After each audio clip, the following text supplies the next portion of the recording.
But let's continue. So Planck, he realized that energy was quantized, and what could he do with this knowledge? Well, it wasn't him, but it was someone else who could do something with this knowledge.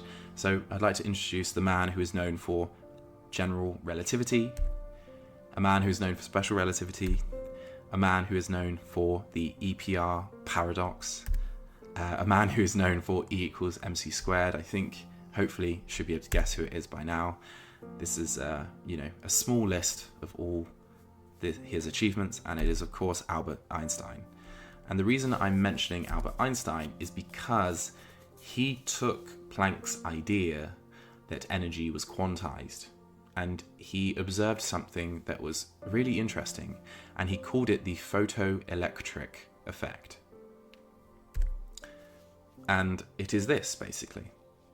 So what's happening is that you have some sort of light that is incident on a metal surface. So you have light that's shining onto a metal surface. And what Einstein noticed is that because the light was shining on the metal surface, electrons were getting scattered out of the material. They were literally getting forced out of the material. And Einstein said, well, how is that possible? I would never expect this. This is a bit weird that we're sort of shining light and we're forcing electrons to come out. And what he understood was that, Planck told us before, light has an energy, and this energy is proportional to its frequency. This was the equation just before that Planck had discovered that, if light is a higher frequency, it has a higher energy. So, for example, if you have blue light, that has a higher energy than red light, and that's because blue light has a higher frequency. And what Einstein realized is that at a certain threshold, at a certain frequency, the electrons would scatter from the material. Not before, only at a certain frequency. And more importantly as well, Einstein realized that it didn't really matter what he did about the brightness of the light. So for example, there might be a metal. Let's say we have a red light torch, and we shine this red light torch at a particular metal. Now, it doesn't matter if you use one torch or you collect every single red light torch in the entire world, no electrons in this particular metal will ever come off it. Doesn't matter if you collect every torch in the entire world. As soon as you find one tiny torch, make it an iPhone torch even, that does blue light, suddenly electrons come scattering off. That's the whole point. It's to do with the frequency of the light. It's not to do with the brightness of the light. And then another physicist came in to talk about things even further, and his name was Niels Bohr. And he started to understand that, well, I think there's some quantized nature in atoms. And so he basically looked at this strip that I'm showing you right here, where you can see there's purple light, there's blue light, there's cyan light, and there's also red light. And what he'd done is he'd shone all the frequencies that he could come up with of visible light at a hydrogen atom, but these were the only frequencies of light which the atom would emit in return. The hydrogen atom. These are the only frequencies of light that the hydrogen atom can emit. None other. And that was a bit of a puzzle, because why was it? And this was in 1913. Why was it that gases of atoms only gave off light at certain frequencies? Surely it should be reflecting all the colours of the rainbow. No, it would only reflect and give back light of certain frequencies.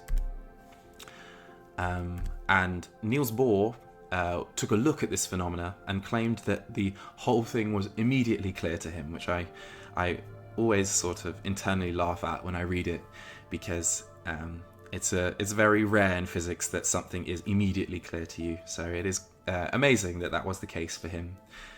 And this was his answer. So this could be thought of as the planetary answer, Bohr's planetary answer. He basically said, okay, well, let's think about a nucleus, and let's also think about our solar system in a way. And let's say, okay, well, let's have the electrons orbit the nucleus as if the electrons were the Earth and Saturn and Venus and the planets. And let's have the nucleus be in the middle as if it were the sun. But let's say now that you can only have certain orbits, discrete orbits, quantized orbits. You can only have certain types of orbits which have a distance from the nucleus. He would call these the levels, the electron levels, and you could only have a certain distance from the sun. And so because we had quantized electron levels, this would mean that you could only have certain types of light being emitted. The theory behind it was, okay, well, if I shine, say, red light into the atom, and it so happens that the energy difference between the, let's say, the second orbit and the third orbit happens to be the exact energy based on the frequency of red light, then the electron will go up, and it will go up to the third orbit. It will absorb it all, get all energetic, and move up to the third orbit. And then it will release it again, because naturally things don't like to remain energetic in nature. So then it will release this red light exactly back out again. And so therefore I, as a human, will observe the red light. So he's basically saying that the light tells you the energy levels of an atom. And so, yeah, I basically summarized it without even having to say anything. But that's the whole point. So the electrons will orbit. They exist in only certain orbits. They can absorb light and emit only certain frequencies of light. They absorb only certain frequencies of light, and they emit certain frequencies of light. But Bohr's model wasn't perfect. It was a good stab for sure, and parts of it remain correct, but it doesn't explain why the orbits were fixed, why they were quantized. It didn't apply for atoms with more than one electron. So for example, if you have any atom that has 4 electrons, how would they orbit? Would they be on the same tracks? Could they even be on the same tracks? And it couldn't also explain why some of the spectral lines, so why, for example, some of the colors in hydrogen were brighter than others. Why was that the case? Why were they brighter? Should brightness have anything to do with it? Yet that was what we observed. So there were still a lot of mysteries. And to understand the true nature of what atoms are, what electrons are, we needed a lot more developments to be made. So let's start to touch on some of these developments that will truly help us understand what an atom is. So how should we think about them? That is the question that remains. And for this, we need to discover some more quantum mechanics. So let's talk about angular momentum. Stay with me. This is the reason we should talk about it. So angular momentum is where it is the property of physical rotation. So it's how much rotational motion an object has. So for example, in this diagram here, we can see 2 balls, let's call them planets, and they are orbiting around each other, and the angular momentum is how much rotational motion do they have in their orbit. And the quantum equivalent of that, so when quantum mechanics was starting to be formalized properly, we said, okay, well, we need to have a quantum equivalent thing to everything that we've discovered classically. So the quantum equivalent thing is called orbital angular momentum, and we denote this by capital L. I don't really know why, but we just do call it capital L. And so that was one form of angular momentum in quantum mechanics, but there's another one, and that is known as spin. And I think you hear this word being thrown out a lot in the kind of popular science articles or in quantum computing articles, but it is hard to actually say what spin is. It is a difficult thing to describe what spin actually is. The best way to describe it is an intrinsic, so by definition of intrinsic, this means that it just does have another form of quantum angular momentum. It just does have another form intrinsically. We observe that it does have this, and we call it spin with a capital S. And so it doesn't actually mean that they're spinning, contrary to the diagram, which kind of has this arrow that makes it look like it's spinning. This is the really sort of trippy idea. It's not literally spinning on the spot, but it has the properties as though classically it were. So if we think about a charged particle like an electron, so this denotes an electron here. If we think about an electron, it is negatively charged, and if it were to be literally spinning, then this would cause it to have a magnetic field. And so what we're saying is that the electrons aren't actually spinning, but they do have a magnetic field. And so this must be another property, and so we decided to call it spin. And so the question is, well, how would we test to see that spin was real? How would we set up an experiment for that? And the idea is that electron spin, so, it's not just electrons that have spin, but let's take electrons as an example. Electron spin induces a magnetic field. And a magnetic field is something that we know how to measure. So I'd like to show you this video. And basically we have two magnets, a north and a south.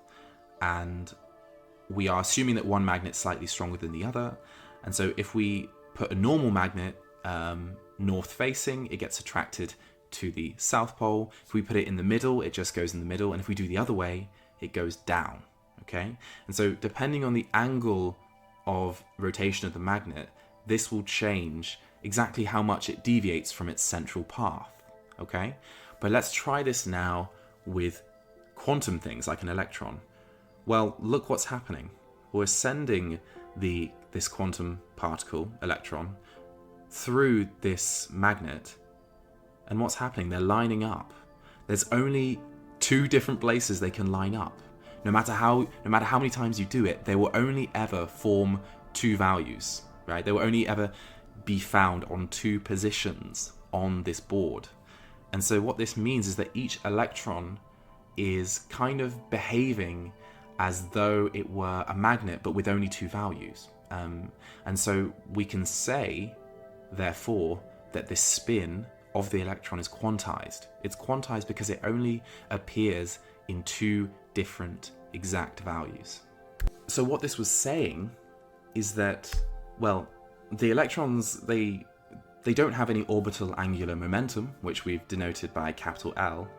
And we know this to be the case because, they weren't rotating, they weren't orbiting anything.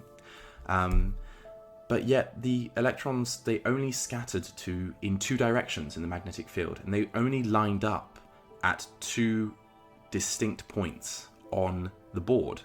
So what does this mean? Well, it means that, they must only have two distinct magnetic moments. They must only be able to act like a magnet in two different ways. And so what we can say, therefore, is that the electrons have two quantized spin values. The spin, the property that causes them to deviate in the magnetic field, a measurable property of the electrons, is quantized, only has two values. And so therefore, we say that the spin of an electron, and the spin of a lot of things, but the spin can be quantized.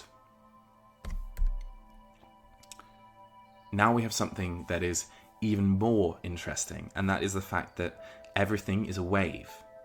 Even you. So I want you to imagine that you're walking, sort of like this simulation here, this GIF. Imagine you're walking just down the road, and the idea behind this was sort of discovered by Louis de Broglie. And what he said was that, so everything has a wavelength. So I want you to first take a look at this equation up here. Don't worry about so much what it means, but the important part is to say is that anything with a momentum p has a corresponding wavelength. Okay? Everything with a momentum has a wavelength. Doesn't matter how big, doesn't matter how small. When you're moving down the street, you have a wavelength because you are mass in motion. And this was a helpful concept. It would validate Bohr's previous model by showing that the electrons that orbit the nucleus, well, they have a mass and they're moving, so they must also be a wave in a sense, and that is a very important theory. It's very important to think of particles not just as particles but as waves. And for this he received a Nobel Prize in 1929, so it was a huge achievement. And now we're just on the cusp of understanding. By bringing all of these concepts that we've just talked about together, we're just on the cusp of being able to approach what electrons are, what atoms are. They're complex things, but we're just entering modern quantum theory, just after 1924. And so we have to introduce Werner Heisenberg and his uncertainty principle. So this is Werner Heisenberg, German physicist, and he derived this incredible equation. And so I don't want you to worry so much about what's happening on the right side. Just think of this as a number. But what's happening on the left side is very important. This symbol here with X basically means the uncertainty in the position of something. So let's say an electron or an atom or something. This would be the uncertainty in the electron's position, and this would be the uncertainty in the electron's momentum.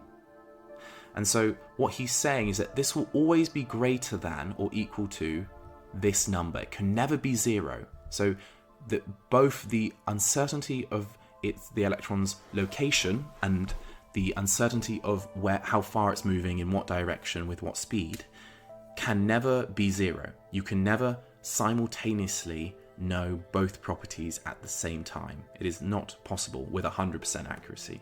It's not an experimental limit. It is a fundamental universe limit. And that is very weird. It is almost as if the universe is trying to hide something fundamental from us. It is as if to say, it doesn't matter how good your experimental apparatus, doesn't matter how amazing you become at building this experiment, or how good you'll become as a physicist, you will never truly know both where an electron or anything quantum is and its momentum at the same time. You can't know that. And I realize this should be a P. And so there's a limit to how much we can simultaneously know about certain pairs of properties. So the more we know about an object's position, the less we can be certain about its momentum. And although this rule is this universe rule is very dominant on the quantum scale, on the very tiny scale, such as with electrons, there is technically no size limit to where this rule doesn't apply. So it could apply with someone as big as a human, but the thing is, it's such a tiny effect that it doesn't really change anything, and we have so many particles that you can think of it as being completely negligible. But with something like an electron, it's very, very dominant. We literally cannot measure where an electron is and what momentum it has at the same time. It's literally not possible. So now we have to talk about the sort of self-proclaimed GOAT, if you will, or when I say self-proclaimed, I mean I'm proclaiming him as the GOAT of quantum mechanics, Erwin Schrödinger.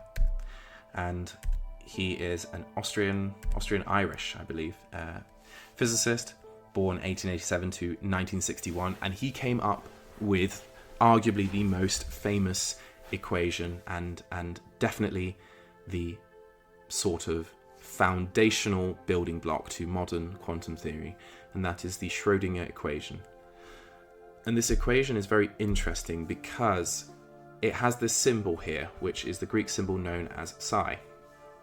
And what this equation basically describes is the evolution of any quantum state. So the psi is surrounded by this interesting sort of mathematical structure here, which we don't need to go into the detail, but what we should understand is that what this symbol is describing is the wave function of a system. So let's say we have a quantum system. You've got it in you've got a quantum system in a bowl. Well, let's say, and Schrödinger is saying this, let's say we're going to call this quantum system, we're going to describe it by something known as a wave function. It's a mathematical thing, and it will describe the entire quantum system. And he's saying that, well, it's going to change in time, it's going to evolve, and we can work out with this equation how it will change in time, and it will be related to the energy levels, the quantized energy levels of this system. That is what he's saying with the Schrödinger equation. It is a very, very versatile, very, very useful equation. But I suppose, in a sense, he's even more famous for Schrödinger's cat. And this is a very, very famous thought experiment that helps to explain a quantum phenomena known as superposition, but actually it also helps to explain one of the main challenges in quantum mechanics. So let's imagine that we have a cat in a box, and the sort of answer to this thought experiment is that the cat is both dead and alive at the same time. And you might say, well, how's that possible? It can't be dead and alive at the same time. But it kind of can. So here's how you set up the thought experiment. You find a cat, and you place the cat inside the box with a vial of poisonous gas attached. Okay, so you can see the green bottle there. That's poisonous. It will die if it inhales these fumes. And then you set up some sort of random event that can smash the vial. So it's random. You don't know when it's going to happen. Let's say it rolls a dice every 3 seconds. And if it's a 6, it will do it, right? You don't know when it will do it, but it will happen at some point. And now, assuming you're outside of the box, there's no noise can escape from the inside, you can't see inside, how do you know whether the cat is dead or alive without checking? How can you know? And the answer is, well, and as Schrödinger says, you can't really know at all. And so therefore, let's say, that this is the phenomena that I'm trying to describe. This is what is actually happening at the quantum scale. It's superposition. The cat isn't alive. It isn't dead. Before you check, the cat is actually in a state of being both dead and alive. Once you check, you can verify whether it is actually dead or alive. Once you open the lid to the box, you'll know whether it's dead or alive, of course. But during that time where it remains unobserved, it is in a state of being both dead and alive.